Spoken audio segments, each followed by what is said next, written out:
Have you ever wanted to start a series about a character that isn't necessarily a white knight, a goody two-shoes, isn't, let's say, morally in the right, and definitely has a little bit of a darker side to him? Well, look no further than this series right here called The Designated Bully. I recently discovered this series, and thanks to me recently discovering it, I was like, you know what, once again, I want to kind of share my overall thoughts on this series with all of you guys out there, because I know for a fact a lot of you guys like looking for new series. There's a lot of recommendations you guys get from me sometimes. You guys give me recommendations. And so I feel like, I want to share with you guys anything I find that kind of piques my interest, so to speak. So let's get into it. The title of the series is Designated Bully, and with that title, I think it's pretty clear what the series is about. Our main male character is a bully. And instantly, with that overall description, it really does shake up kind of the foundation, so to speak, of the premise of the story. Because I've read a lot of different manga, I've read a lot of different webtoons over the years, and I have definitely seen the synopsis of, like, this character gets very powerful, he beats the crap out of his bullies. Yeah, we've seen this type of plotline before. I mean, literally, I even kind of slightly talked about this yesterday in Reality Quest. However, what sets this series apart is the fact that our main character is not a good person. He does have maybe some good elements to him, but he is definitely morally gray and leaning into the side of just relishing in the fact of actually being a bully. And so the series' overall premise is pretty different, because it's like, the author isn't telling you that violence makes right without more violence, but it is a really good way to kind of make an engaging story, to kind of see where it's going to go. So if you haven't really caught on, the series is more of a revenge story, so to speak. Basically, if you're someone that likes to see justice given to bullies that love to, harm other people, etc., then obviously this is going to be a series for you. It's one of those type of stories. It's a revenge story, so to speak, but like I said, added twist. So let's get right into the first chapter. So basically, our main male character is a nerdy character. He just wants to study. He gets picked on by bullies in his school. Typical start. But then eventually, as, he's getting bullied and someone just kind of just does something that aggravates this other kid, this kid's like who did this? The other kid started to go after the bully of our main character and literally beat the crap out of him. And ever since that day, basically, our MC came to a very sharp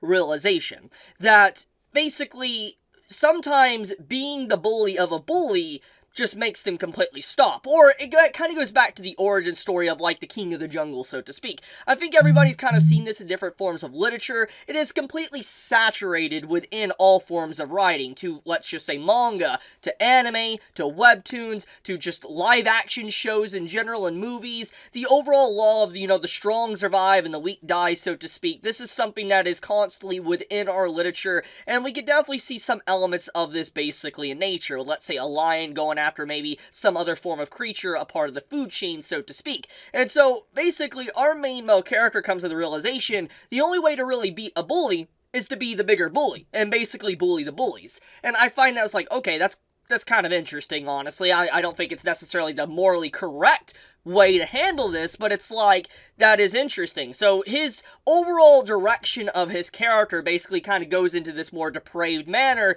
to where it's like, he gets very strong. He literally gets yoked. Like, he literally gets, like, massively yoked, very strong, and then, he goes one day and he just starts beating the crap out of everyone that, did him wrong or wants to pick fights. He beats up the bullies that bully others, and it's just like, oh, okay, this man is legit. He's on his villain arc, so to speak.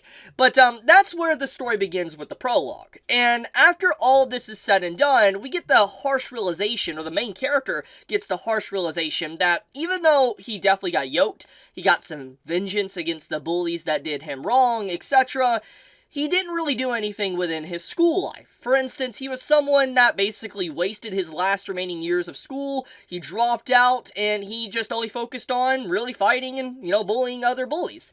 And eventually, he became someone that, didn't really have an education. He wanted to get his GED, he wanted to get a proper degree and a proper job, but he obviously wasn't capable of that, and so he had to study at the beginning of the story while working at a convenience store to save up money. And basically, with all this going on, with his life basically not doing so the best thanks to his overall decisions, he's given an option by this government agency saying, hey, why don't you become a designated bully? And this is where the plot kind of comes into play. Basically, our main male character that is the age of 20 is someone that, like I said, he basically dropped out of high school.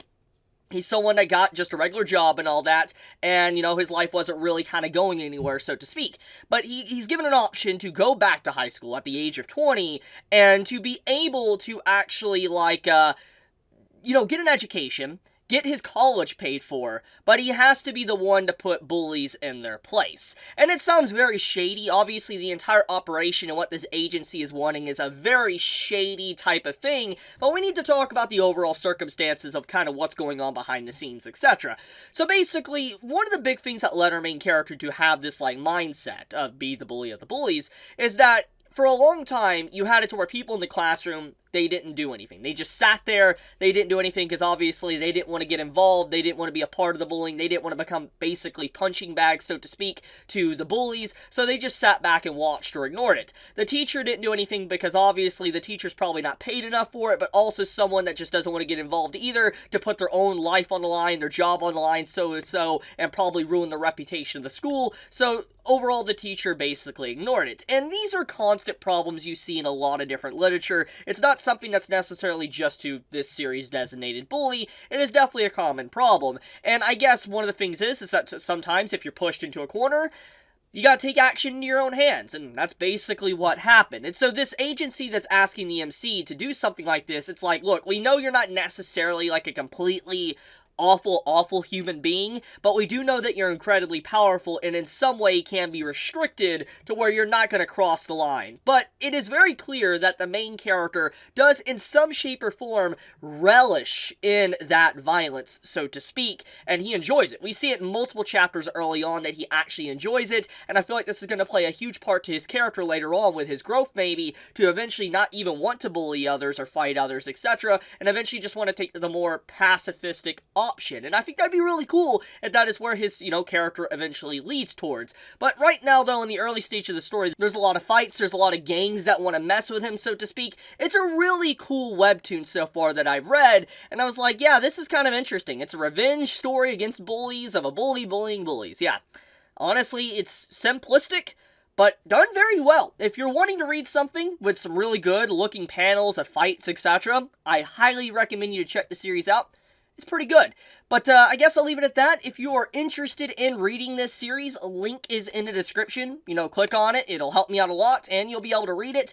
There's like 40 to 50 chapters of this series. So, yeah, if you're really liking the series, go ham at it. I haven't caught up myself, but it's legit good so far from what I've read. But okay, you all be safe, stay healthy, Chibi out.